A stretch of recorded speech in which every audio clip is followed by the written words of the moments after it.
صل على محمد وآل محمد. اعوذ باللہ من الشیطان الرجیم. بسم اللہ الرحمن الرحیم.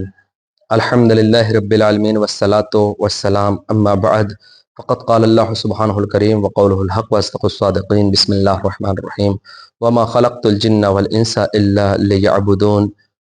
ناظرین محترم، السلام علیکم ورحمۃ اللہ وبرکاتہ. خدا بند عالم نے ہمارے خلقت کا مقصد بیان کیا ہے اس آیت میں کہ ہم نے تمہیں اپنی عبادت کے لیے خلق کیا ہے، اور عبادت صرف نماز نہیں ہے، عبادت صرف روزہ نہیں ہے، بلکہ عبادت ہر وہ چیز جو خوشنودی خدا کے لیے انجام دی جائے.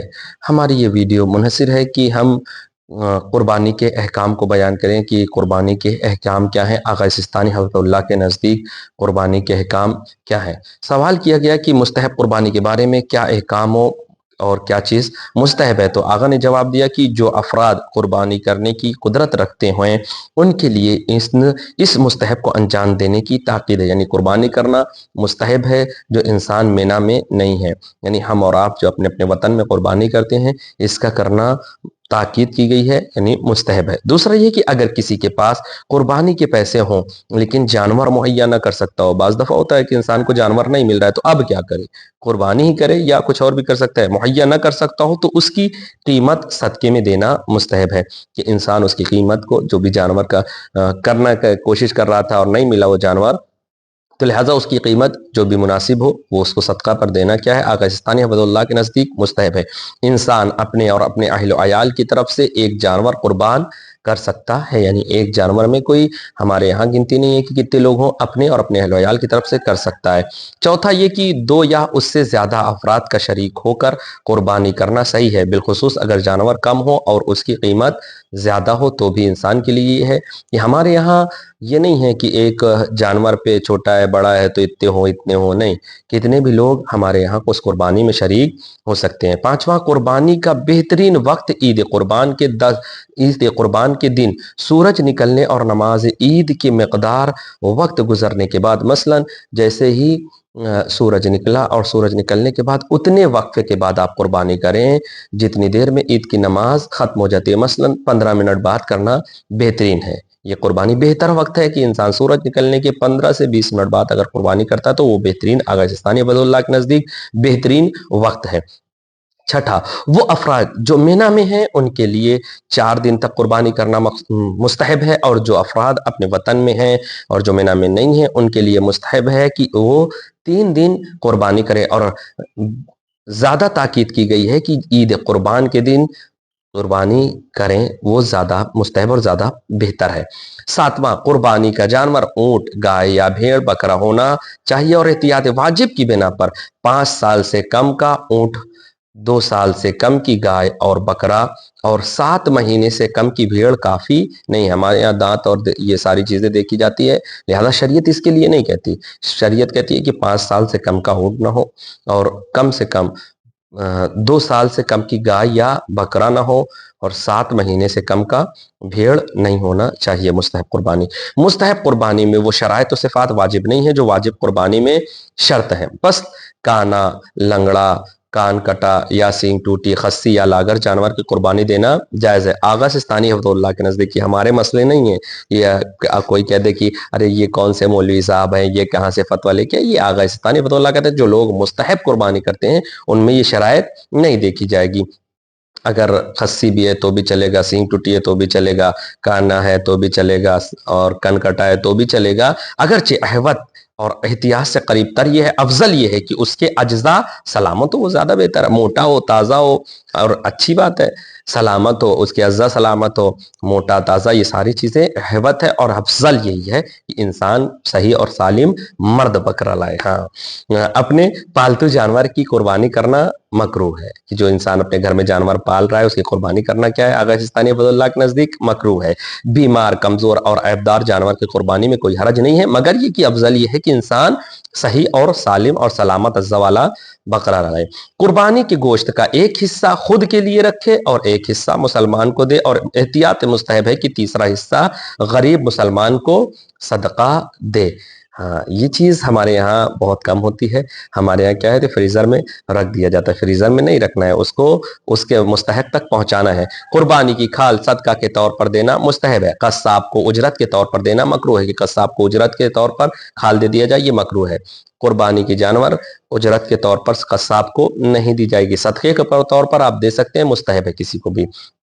قربانی کرنے والے شخص کا عقیقہ ساقط ہو جاتا ہے. اگر کسی نے قربانی کر لی ہے یا اپنے اہل و عیال کی، تو پھر اس کے لیے عقیقہ کیا ہے؟ ساقط ہے. نہیں بھی کرائے تو بھی چلے گا. اور اگر پیسہ ہے، مال ہے، دولت ہے، الحمدللہ تو کرائے، دونوں چیز کرائے، اس سے بہتر کیا ہے کہ خدا کی راہ میں جتنا ہو جائے.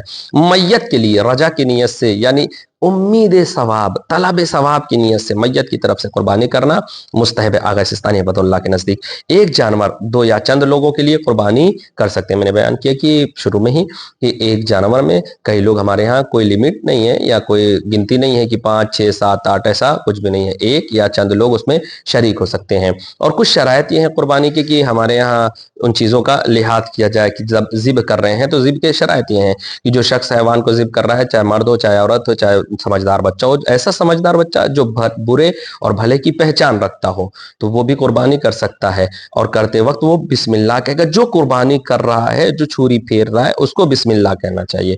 ایسا نہیں کہ بعض دفعہ یہ ہوتا ہے کہ مولوی صاحب گئے دعا پڑھ رہے ہیں، دعا پڑھ کے مولوی صاحب وہ کہہ دیا، اس نے جو ہے کرنا، دوسرے نے کرنا شروع کر. نہیں، جو قربانی کر رہا ہے، جو چھری پھیر رہا ہے جانور کے اوپر، اس کو چاہیے کہ وہ خود بسم اللہ کہے، اللہ کا نام لے، اللہ اکبر کہے، جو بھی کہہ سکتا ہے، یعنی اللہ اکبر، بسم اللہ الرحمن الرحیم، خود بسم اللہ یا اللہ کا نام لینا کافی ہے. حیوان کو اس چیز سے ذبح کیا جائے جو لوہے کی ہو، یعنی لوہے کی چھری سے، لیکن اسٹیل کی چاقو سے احتیاط واجب کی بنا پر ذبح کرنا کافی نہیں ہے.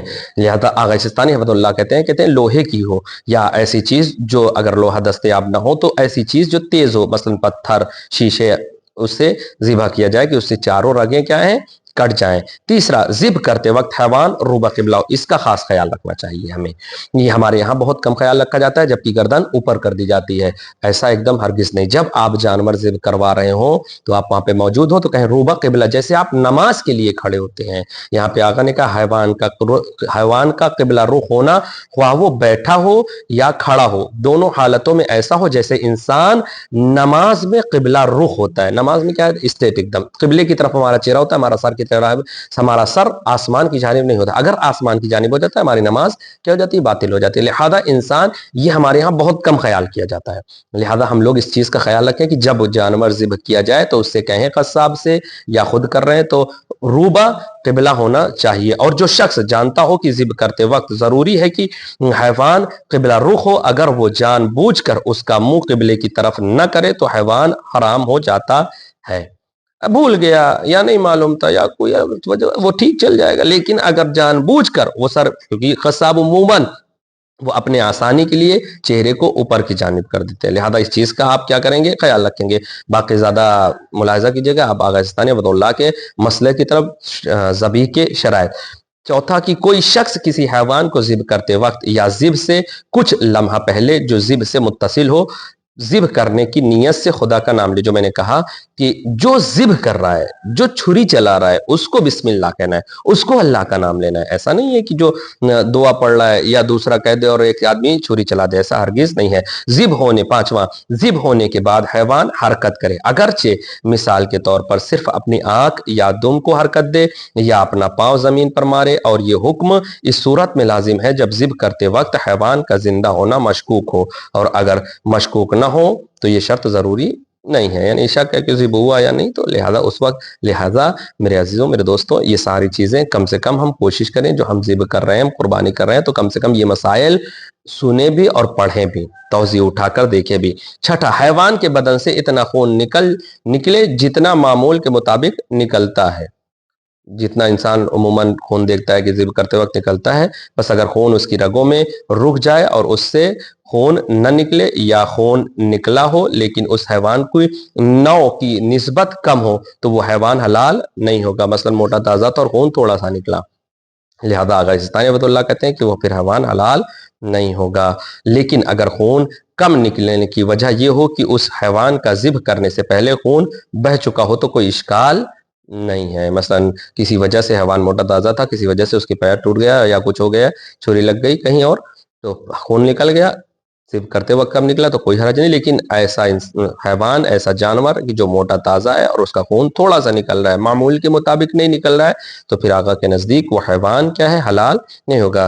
اور ساتویں اور آخری شرط یہ ہے کہ حیوان کو گلے کی طرف سے ذبح کیا جائے، لیکن لہذا چاقو اگر کسی انسان کے ہاتھ سے گر پڑے اور نہ چاہیے تے ہوئے بھی حیوان کے گلے کو کاٹ دے، یا ذبح کرنے والا خواب مستی یا بے ہوشی میں ہو، یا غیر ممیز بچہ یا دیوانہ ہو، یا کسی اور مقصد کے تحت چاقو حیوان کی گردن پر قرار دے اور اتفاقاً گردن کٹ جائے تو حیوان حلال نہیں ہوگا، یعنی ذبح کا ارادہ رکھتا ہو، ذبح کا ارادہ رکھتا ہو، چارکو کے گر جانے سے یا غیر ممیز بچے اس کی کاٹنے سے حیوان حلال نہیں ہوگا۔ لہذا میرے عزیزوں، یہ شرائط ہیں جو ہمیں کوشش کرنا چاہیے، اور احکام قربانی کو ہمیں غور سے اور اچھے سے اور یہ ساری چیزوں کو پڑھنا چاہیے، سننا چاہیے، تاکہ ہمیں جو ہم کام کر رہے ہیں وہ خدا کے لیے ہو، ہمیں دکھاوے کے لیے نہ ہو۔ والسلام علیکم ورحمۃ اللہ وبرکاتہ۔ اللہم صلی علی محمد وآل محمد وعجل فرجہم۔